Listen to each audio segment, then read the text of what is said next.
Hello everyone, welcome to सरकारी library. और आज का जो हमारा वीडियो होगा तो इसमें हम जो सौंध माटी पुस्तक है तो सौंध माटी पुस्तक का जो तीसरा कहानी है धुआं धंधा, तो धुआं धंधा को पूरे डिटेल में डिस्कस करेंगे। तो चलिए समझते हैं ये धुआं धंधा कहानी को। सबसे पहले देखिए, ये जो धुआं धंधा कहानी है तो ये सौंध माटी पुस्तक में है, जिसको लिखा है डॉक्टर विनोद कुमार ने। और ये पुस्तक पहली बार प्रकाशित किया गया था 1990 में और दूसरी बार 2017 में प्रकाशन। और प्रकाशक कौन है तो ये आदिवासी कल्याण एकेडमी बिहार सरकार रांची और मुद्रक है अन्नपूर्णा प्रेस रांची।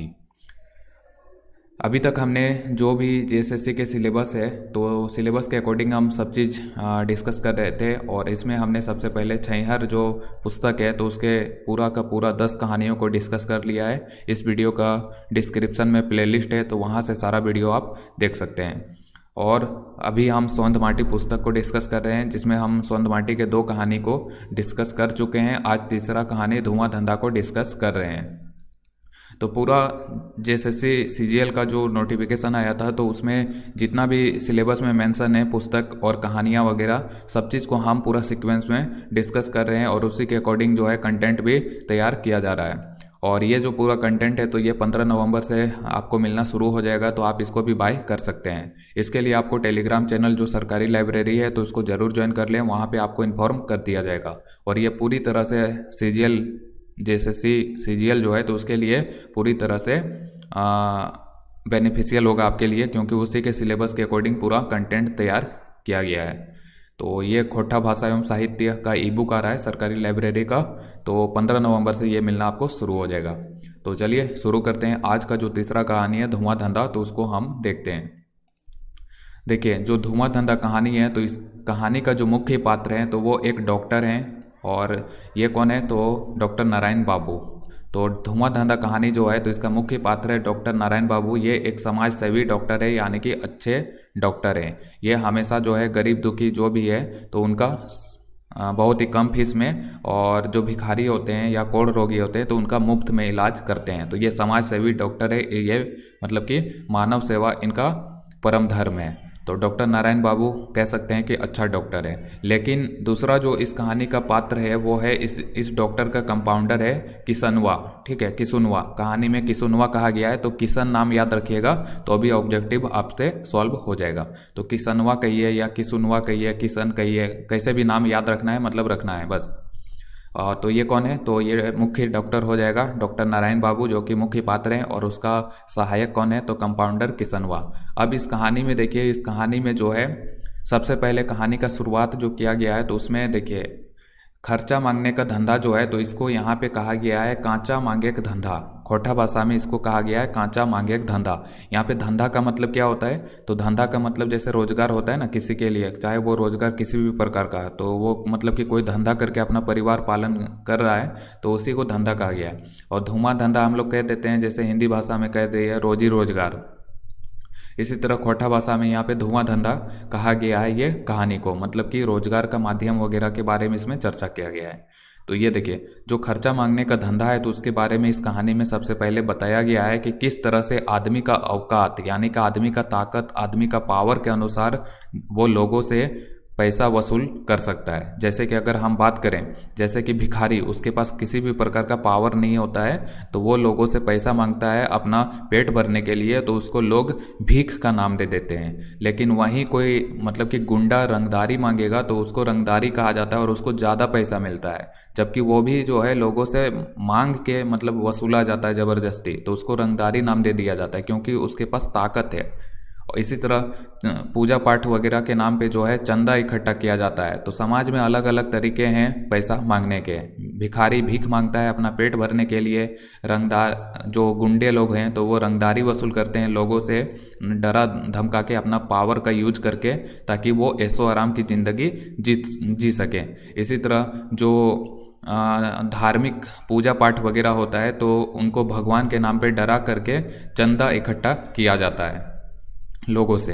तो इस तरह से जो है समाज में अलग अलग तरीके हैं लोगों से पैसा ऐंठने का रूप है। ये सारा भीख हो गया, रंगदारी हो गया, चंदा हो गया, आखिर ये तो जनता से ही वसूला जा रहा है। ये कोई काम करके तो लिया नहीं जा रहा है, बल्कि ज़बरदस्ती वसूला जा रहा है। तो ये सारा चीज़ के बारे में लेखक के द्वारा यहाँ पे चर्चा किया गया है धुआंधंधा कहानी में, कि किस तरह से अलग अलग रूप हैं पैसा मांगने के, उनका औकात के अनुसार उनको पैसा मिलता है। भिखारी को पैसा मांगेगा तो लोग उसको 1 रुपया देंगे भीख के रूप में, रंगदार अगर पैसा मांगेगा डरा धमका के तो उसको 1000 रुपया मिल जाएगा। इसी तरह चंदा इकट्ठा किया जाएगा भगवान का नाम से डरा करके तो उन्हें 100 रुपया मिल जाएगा। तो ये सब के बारे में चर्चा किया गया है कि आदमी का औकात के अनुसार जो है मांगने वाले को यहाँ पे पैसा मिलता है।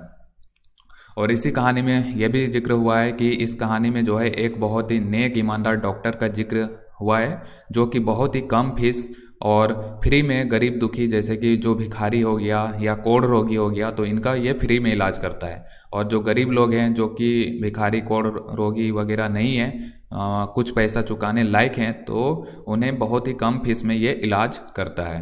तो ये बहुत ही अच्छा डॉक्टर है और इसका नाम क्या है तो डॉक्टर नारायण बाबू। और लेकिन इसका जो कंपाउंडर है किसनवा, तो ये बहुत ही मतलब कि ये डॉक्टर मतलब कि जैसे भिखारी कोढ़ रोगी इसके अस्पताल में आते हैं इलाज करता है फ्री में, तो ये कंपाउंडर किसनवा सोचता है कि काहे ले इनका फ्री में इलाज कर रहे हैं एकदम। इनका जब इलाज कर रहे हैं उसी टाइम पे किसी दूसरे मरीज का इलाज करेंगे तो हमें ज़्यादा पैसा मिलेगा। लेकिन ये डॉक्टर नारायण बाबू जो है तो ये ऐसा बिल्कुल नहीं चाहते हैं कि इनका इलाज ना हो, फिर भी वो इलाज करते हैं। लेकिन कंपाउंडर किसनवा को ये सब देख के ख़राब लगता है और वो जब भी इसका अस्पताल पे भिखारी कोढ़ रोगी वगैरह पहुंच जाता है तो वो उन्हें डांट के भगा देता है। यहाँ पे कोढ़ रोगी का जिक्र हुआ है। कोढ़ रोगी पता होना चाहिए कि कोढ़ एक बीमारी होता है जिससे मतलब कि जो शरीर है तो शरीर का जो स्किन है वो गलने लगता है, शरीर के अंदर से जो है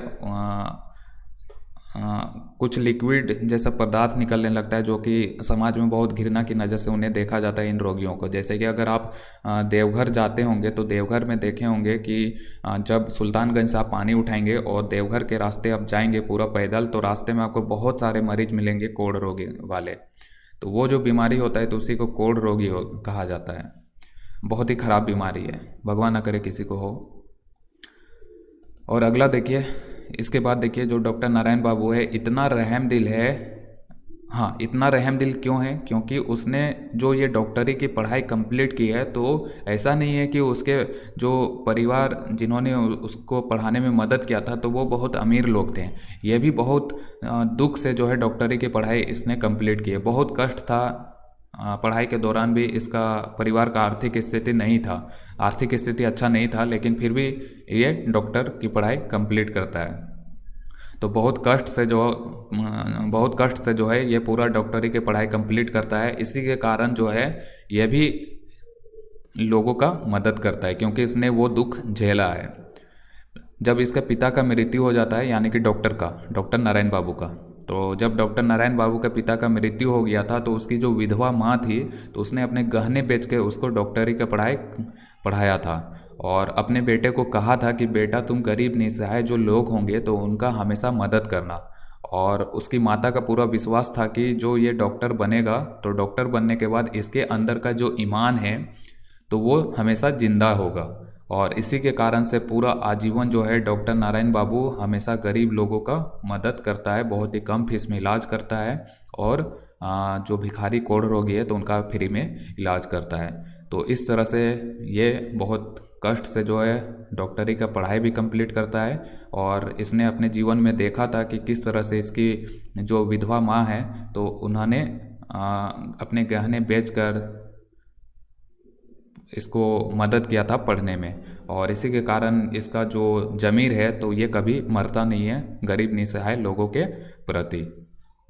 और यहाँ पे आप ये भी देखिए जो खोटा भाषा होता है तो खोटा भाषा में जो विधवा महिला होती है तो उन्हें राण कहा जाता है। ठीक है, राण कहा जाता है। तो ये याद रखिएगा कि खोटा भाषा में विधवा को राण कहा जाता है। जैसे कि कोई मतलब विधवा महिला है तो उसे कह दिया जाता है राण महिला, तो ये याद रखिएगा।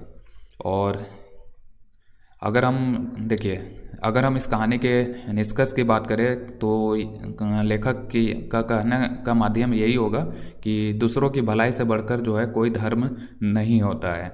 यह लेखक के कहने का तात्पर्य है। और गोस्वामी तुलसीदास जी ने भी यही कहा था कि परहित सरिस धर्म नहीं, यानी कि दूसरों की भलाई से बढ़कर कोई धर्म नहीं है। तो ये भी आप भी ध्यान रखिएगा कि अगर आप ऑफिसर वगैरह बन जाते हैं तो आपको भी ये बात ध्यान रखना चाहिए कि गरीब लोगों का हमेशा मदद करते रहना चाहिए। तो उम्मीद है कि आपको ये कहानी समझ में आया होगा। धुआं धंधा यानी कि कांचा मांगे धंधा, बस ये दोनों नाम जरूर याद रखिए, और कौन सा पुस्तक में ये कहानी छपा था तो वो भी याद रखिए। उम्मीद है कि वीडियो अच्छा लगा होगा। इसी तरह के और भी वीडियो देखने के लिए अगला जो कहानी होगा हमारा सोंद माटी का, वो होगा माई के लौर। ठीक है, तो माई के लौर को हम डिस्कस करेंगे अगले कहानी में। Thank you.